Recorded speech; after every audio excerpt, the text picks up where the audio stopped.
পঞ্চদশ সংশোধনী তো বাতিল হয়েছে হাইকোর্টে।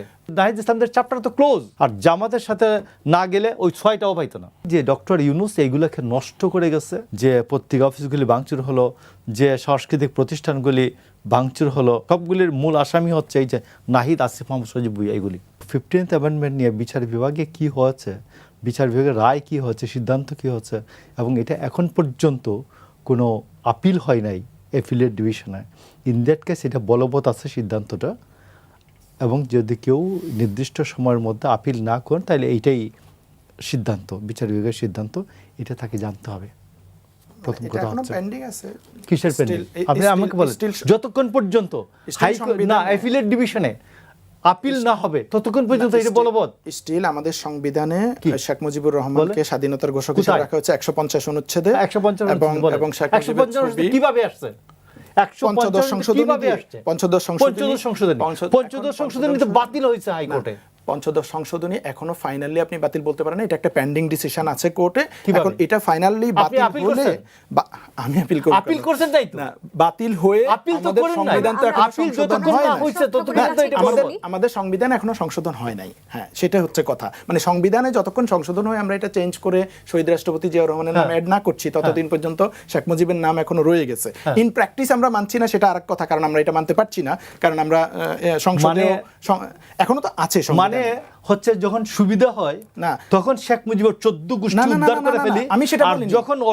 যখন আমার পক্ষে যায় তখন শেখ মুজিবকে একবারে মাথার উপরে বসাই দেয়। নাহিদ সেই দিন তাই বলছে। না না, আমি শেখ মুজিবকে সংবিধান অনুযায়ী নাকি উমুক, তো হাইকোর্টের রায় জানেন না। শুনতে চাই মোশাররফ ঠাকুরের কাছে শুনে আমি আসেন, এরপরে আসেন, আমি আপনার বলতেছি এরপরে আসেন। ইন্ডিয়া করোনার পরে reserve bank of India RBI এর 25তম যে গভর্নর, তার নাম হচ্ছে শান্তিকান্তি দাস। তো শান্তিকান্তি দাস উনি A+ পেয়েছেন ওয়ার্ল্ড র্যাঙ্কিংয়ে। তো শান্তিকান্তি দাস উনি একজন হিস্ট্রির লোক, ইতিহাস পড়েছেন। বাংলাদেশে একজন বিখ্যাত অর্থনীতিবিদ আছেন, অর্থনীতির উপর যার একাধিক বই আছে। আমাদের প্রচলিত অর্থনীতিবিদদেরকে যিনি 7বার 14বার পড়ানোর ক্ষমতা রাখতেন, তার নাম হলো আকবর আলী খান। আকবর আলী খান ঢাকা বিশ্ববিদ্যালয়ে হিস্ট্রিতে অনার্স করেছেন, হিস্ট্রিতে মাস্টার্স করেছেন। তো ইয়াতে যে আর মুশতাকুর রহমান তো হিস্ট্রি পড়ে নাই, ও ইকোনমিক্স পড়েছে, কমার্স ডিপার্টমেন্ট পড়েছে। আরেকজন অর্থনীতিবিদদের নাম বলি, যাদেরকে 100বার 14বার পড়ানোর ক্ষমতা রাখেন, তার নাম হলো সাইফুর রহমান। সাইফুর রহমান উনি চার্টার্ড অ্যাকাউন্টেন্সি পড়েছেন, তিনি অর্থনীতি বিষয়ে পড়তে হয়নি তার। এবং এই উপমহাদেশে সবচেয়ে বরেণ্য অর্থমন্ত্রীর নাম হচ্ছে সাইফুর রহমান। তো আমার কথাটা হচ্ছে যে মুশতাক এখনও যে কোনো কিছু ঘটিয়েই ফেলেছে, তো দেখা যাক মুশতাক আকবর আলী খান না সাইফুর রহমান না শান্তিকান্তি দাস, আগে এটা বিবেচনায় নিতে হবে। আর 5ই আগস্টের পরে এই যে আব্দুল মান্নান, ফার্স্ট সিকিউরিটি ব্যাংকের MD, ও তো জামাতে রুকন, ওখানে ফার্স্ট সিকিউরিটি ব্যাংকের MD হয়েছে কীভাবে? তো এই জন্য আমি আপনাকে বলছি যে এইগুলি মুখস্থ বলার সময় একটু হিসাব টিসাব করে বললে ভালো হয় আর কি। আর নাহিদ ইসলামদের হালখাতা তো, নাহিদ ইসলামদের ক্লোজ তো, নাহিদ ইসলামদের চ্যাপ্টার তো ক্লোজ। ইলেকশনে দেখাই দিচ্ছে না মানুষ, ইয়েতে লতা পাতার মতো বেয়ে, জামাতের গায়ে লতা পাতার মতো বেয়ে 6 আসন, আর জামাতের সাথে না গেলে ওই 6টাও পাইতো না। তো নাহিদকে জিজ্ঞেস করে তো সরকারের হালখাতা খুলতে হবে না। নাহিদ সেই দিন বলছে আমি ডাকলে 80% লোক আসবে, আরে 80% না 8% লোক আইনে দেখা। নাহিদকে তো আমি মনে করি নাহিদকে যতটা তারেক রহমান গুরুত্ব দিচ্ছেন, অযথা, এটা অযথা, কোনো দরকারই নেই এগুলোর। তো দেওয়া হয় এই জন্য যে ঠিক আছে এদের ইয়েতে এই শেখ হাসিনার বিরুদ্ধে একটা গণ অভ্যুত্থান হচ্ছে, এই গণ অভ্যুত্থানে এরা সামনে পোস্টার বা ব্যানার হিসাবে কাজ করেছে, এই জন্য দেওয়া হয়। আর নাহলে এটি দেওয়ার কোনো কারণই নাই। আপনি 90 সালে আমি জাতীয়তাবাদী ছাত্রদলের প্রথম 6 জনের একজন 90 সালে। তো আমাদের ডাকসুর ভিপি তখন, ডাকসুর ভিপি তো স্বীকৃত ছাত্রনেতা, তো ডাকসুর ভিপি ম্যাডামের কাছে গিয়ে নমিনেশন চাইবে ওই অবস্থাটাই ছিল না। সাইফুর রহমান ওনাকে সাথে নিয়ে গেছে আমানুল্লাহ আমানকে, যে ম্যাডাম এই আমান আমাদের হিরো অফ দিস টাইম, তো আমান ইলেকশন করবে। তো আমি বলি যে ডক্টর ইউনূস এইগুলোকে নষ্ট করে গেছে। এই আসিফ মাহমুদ সজীব ভুইয়া এটাকে 1000 কোটি টাকা এই উনার পার্টির ছেলেদের জন্য জোগাড় করে দিবে, ওকে এই দায়িত্ব দিয়া এলজিআরডি মিনিস্টার বানাইছে। এবং কাকে সরিয়ে বানাইছে, যে যেখানে হাসান আরিফ সবচেয়ে অভিজ্ঞ, ডক্টর ইউনূসের চেয়ে অভিজ্ঞ গভর্নমেন্ট চালানোতে, হাসান আরিফকে সরিয়ে ওইখানে ইয়াকে বসাইছে, এই আসিফ মাহমুদ সজীব ভুইয়াকে বসাইছে। এর কয়েকদিন পরে হাসান আরিফ হাইকোর্টে গিয়েছিলেন। তো হাইকোর্টে সবাই জিজ্ঞেস করছে, স্যার আপনাকে একটা বড় পোর্টফোলিওতে সরাই দিল কেন? তো উনি বলছেন, বাবারে আমাকে টার্গেট দেওয়া হচ্ছে 1000 কোটি টাকা দিতে হবে ছেলেদের পার্টির জন্য।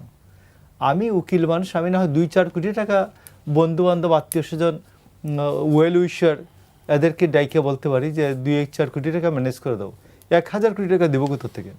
ডক্টর ইউনূস দ্যাট টাইপে চিটার। এইটা হচ্ছে যে উনি ছেলেদেরকে ট্রেনিং করাইছেন যে এইটা তোমরা লুট করো, এবং এই লুট করানোর সুযোগ দিয়ে উনার গ্রামীণ কল্যাণের 666 কোটি টাকা ট্যাক্স উনি মাফ করিয়েছেন। উনি গ্রামীণ ব্যাংকের ট্যাক্স 29 সাল পর্যন্ত মাফ করিয়েছেন। উনি বলতেন, উনার একটা ব্যবসার নাম আছে সামাজিক ব্যবসা। ওই ব্যবসা বলছেন যে সামাজিক ব্যবসা ট্যাক্স দিবে কেন? তো বাংলাদেশের জনগণের যারা মাইক্রো লেভেলে কাজ করেন, একেবারেই প্রান্তিক লেভেলে কাজ করেন,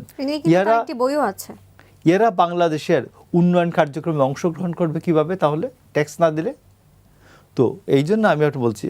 এবং ডক্টর ইউনূস, আমি হাদির বিষয়টা উঠে আসছে এখানে, হাদির বিষয়টা নিয়ে আমি মনে করি একটা অধিকতর তদন্ত হওয়া উচিত। এবং হাদির কাণ্ডকে নিয়ে, হাদির জানাজার থেকে আরম্ভ করে হাদির মৃত্যুর পর যে ভাঙচুর হলো, যে পত্রিকা অফিসগুলি ভাঙচুর হলো, যে সাংস্কৃতিক প্রতিষ্ঠানগুলি ভাঙচুর হলো, উদীচী, ছায়ানট এগুলো ভাঙচুর হলো, প্রথম আলো, ডেইলি স্টার, এগুলি সবগুলির মূল আসামি হচ্ছে এই যে নাহিদ, আসিফ মাহমুদ সজীব ভুইয়া। এইগুলির প্রথম সবার আগে ঢাকা বিশ্ববিদ্যালয়তে বাইরিয়ে প্রথম শাহবাগে আসছে, আইসা প্রথম বলছে যে এইখানে। এবং ওদের যে জাহাঙ্গীরনগরের যে শিবিরের যে নেতা, যে রাজশাহীর যে শিবিরের নেতা, ওরা আগে বলছে যে এইগুলো গুড়িয়ে দিতে হবে। তো এই জন্য আমি আপনার বলছি যে এইটা হাদির যদি রিয়েলি তদন্ত হয়, আপনি দেখবেন এই যে এগুলোর নাম বললেন আপনি, এই যে নাহিদ তাহিদ, এগুলো সবগুলো এগুলো আসামি হবে। এবং ডক্টর ইউনূস নিজে এইটার আসামি কিনা, ডক্টর ইউনূস নিজে এইটার চক্রান্তের সাথে আছে কিনা, এই হত্যাকাণ্ড ঘটিয়ে কত বড় ঘটনা ঘটানোর পরিকল্পনার ছিল। দেখুন এইখানে 28 জন না 29 জন সাংবাদিক তখন পত্রিকা অফিসে ছিলেন যখন নিচে আগুন চলে। যদি এই 28 জন মানুষ যদি সবাই মারা যেত, 28 জন সাংবাদিক মারা যেত, তাহলে 12ই ফেব্রুয়ারির ইলেকশন তো আর হইতো না। 12ই ফেব্রুয়ারি ইলেকশন তো আর হওয়ার কথা ছিল না। তো এইটা ডক্টর ইউনূস তার সরকার আয়ু প্রলম্বিত করার জন্য উনি এহেন কাজ নাই যা না করেছেন শেষ দিন পর্যন্ত। তো এই জন্য আমি বলছি ডক্টর ইউনূস নাহিদদের কোনো পাওনা দাওনা নাই। নাহিদদের বাংলাদেশের মানুষের কাছে নাহিদদের সব পাওনা দাওনা শেষ হয়ে গেছে। মন্ত্রী যেদিন হয়েছেন ওদিনই পাওনা দাওনা শেষ হয়ে গেছে। এখন হাল খাতা খোলা হবে, এরা কতগুলি খুনের সাথে জড়িত, কতগুলি মবের সাথে জড়িত, এবং বাংলাদেশে এরা কী করতে চেয়েছিল ইলেকশন না হওয়ার জন্য, গণতন্ত্র উত্তরণে না হওয়ার জন্য, ওইগুলো নিয়ে এখন নতুন করে বিজনেস শুরু হবে।